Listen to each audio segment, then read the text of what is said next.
Hey guys, what's up? My name is Mike. Welcome back to another video. So today I want to talk about how I ditched my iPhone 11 Pro Max and switched over to the iPhone 11 as my main phone. So for a couple days I put my SIM card in this green iPhone 11 and I was using this as my main iPhone for those couple days there. So I'm going to tell you my experience in this video. Let's go ahead and get things started.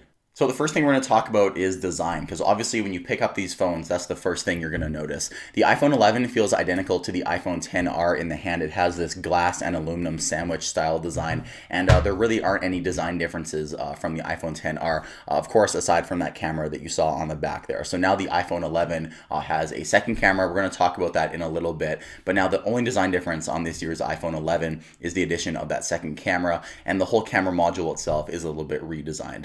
The iPhone 11 Pro, however, has a few more design changes that are a bit more notable. So the glass on the back now has a matte finish. So before last year, the more premium iPhone, even though it had stainless steel, the iPhone XS, it still had a regular shiny glass back, just like the iPhone 11 and the iPhone XR. That has been changed this year. So now apparently, I'm hoping in the future, every iPhone that has the Pro name at the end of it is going to have a matte glass finish because it feels absolutely fantastic in the hand.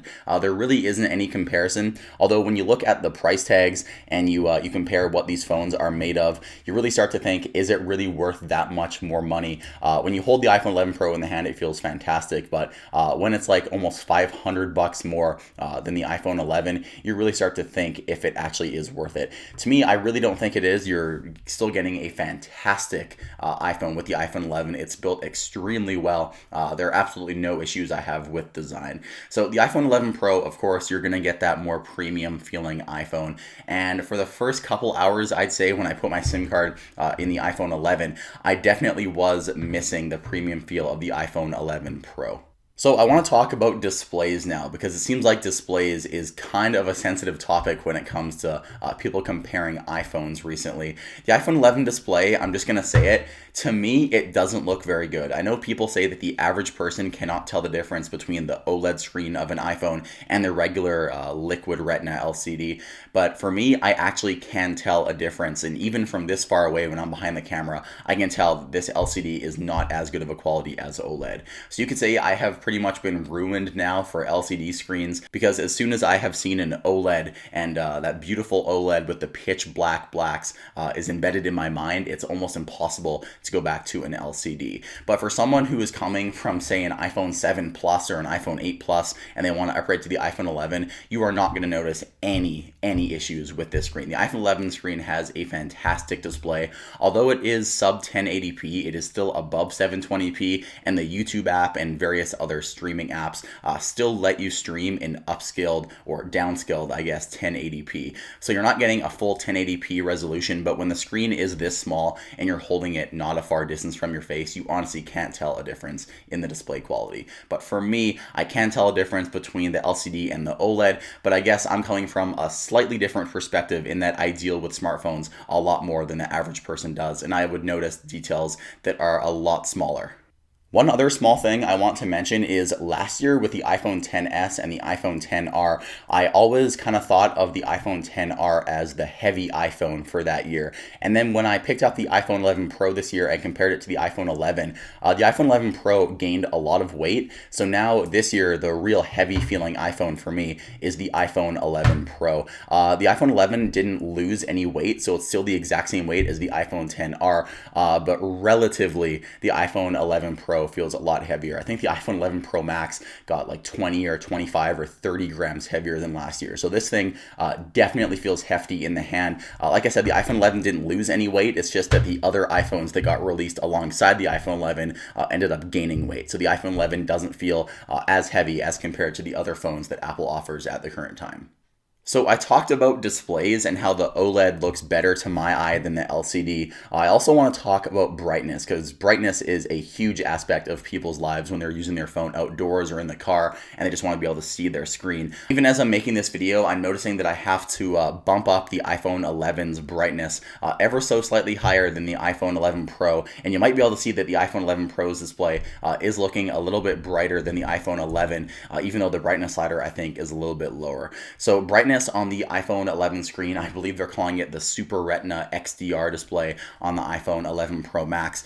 You will notice the brightness differences. I think the highest peak brightness of 1200 nits will only be enabled if you're outside in direct sunlight, so you won't be able to access that 1200 nits of peak brightness with just the brightness slider. So in real world scenarios, if you're indoors and you crank up the brightness on both phones, it's going to look pretty similar, but I really don't know if it comes through on the camera just how much brighter this screen is compared to the iPhone 11. The OLED just looks fantastic to me, and the LCD is good. It's not as bright as the iPhone 11, but like I said, I think I've been ruined for Apple LCDs since I've been exposed to OLEDs. Also, I want to quickly touch on feel in the hand because the iPhone XR and the iPhone 11 are pretty thick, and I always saw the iPhone XR as being an extremely thick phone. And then when I started using the iPhone 11 Pro, Apple actually added a whole bunch of thickness to this year's iPhone. So after a couple days of using the iPhone 11 Pro and then putting this phone down and switching my SIM card into the iPhone 11,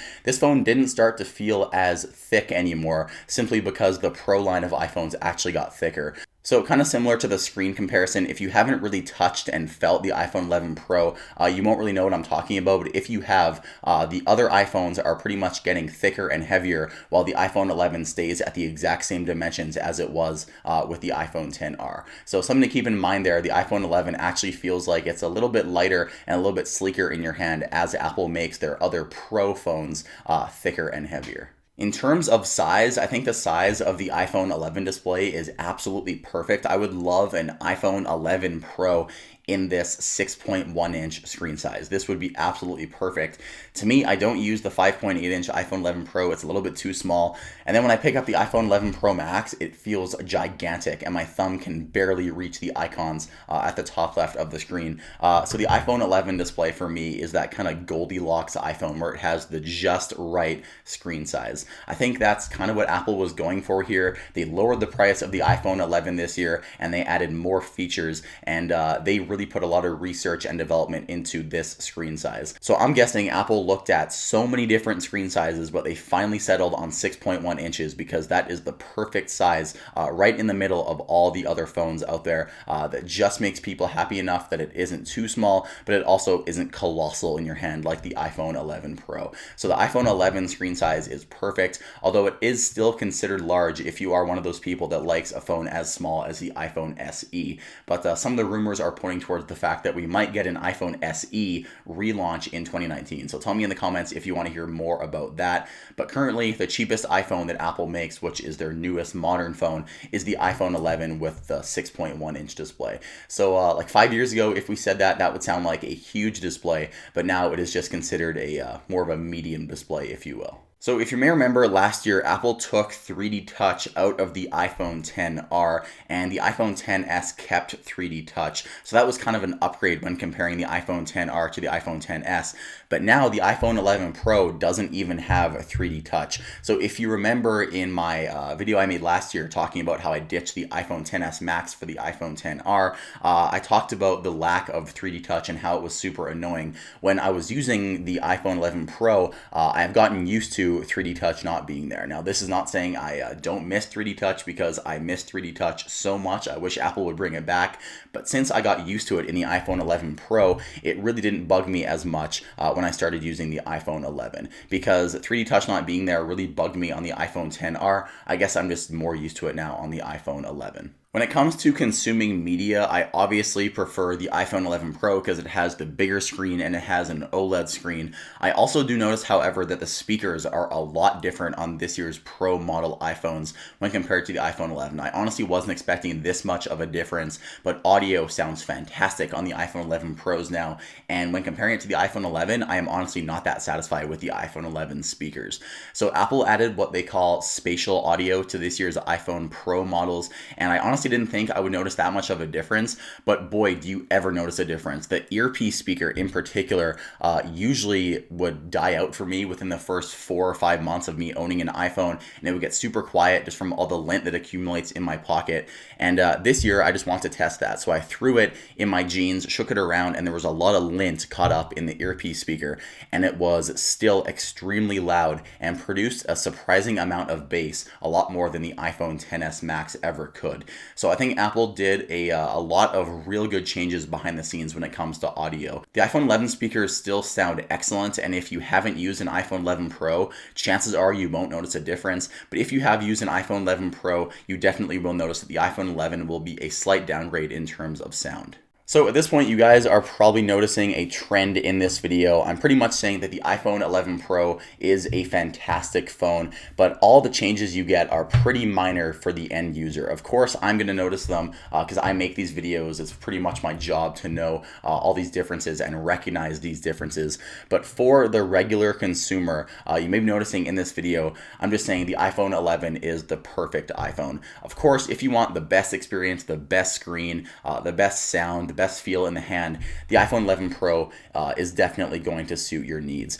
So I want to wrap up this video by navigating to Apple's website because the tagline that they're using for the iPhone 11, I really agree with. You can see there it says iPhone 11, just the right amount of everything. I really do agree with this statement. So for example, the iPhone 11 Pro has 3 cameras, but the main cameras that most people are going to use are the regular wide camera and the ultra wide. And the iPhone 11 has the regular wide camera and the ultra wide. The only thing it lacks is the telephoto camera.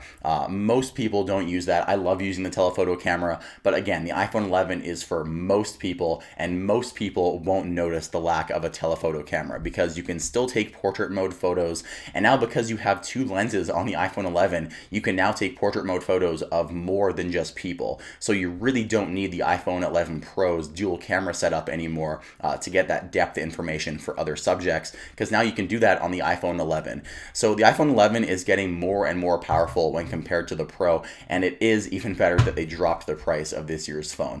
So to conclude, my experience when switching from the iPhone 11 Pro Max to the iPhone 11, obviously, as you can tell, my iPhone 11 Pro Max is the one that has service on this video. So I obviously have my SIM card in this phone, and I'm going to keep using this phone. One, because I spent more money on it, and 2, just because it is a slightly better user experience. Again, though, if you are upgrading like from the iPhone 7 series or the iPhone 8, you are absolutely going to love the iPhone 11. And if you are able to hold off this year and not upgrade to the iPhone XR, you're actually going to save money while getting much better features. So the iPhone 11 is a fantastic phone. I really was not disappointed when I switched over to it. However, like I said, I noted some of those small things that I did notice during the switching process.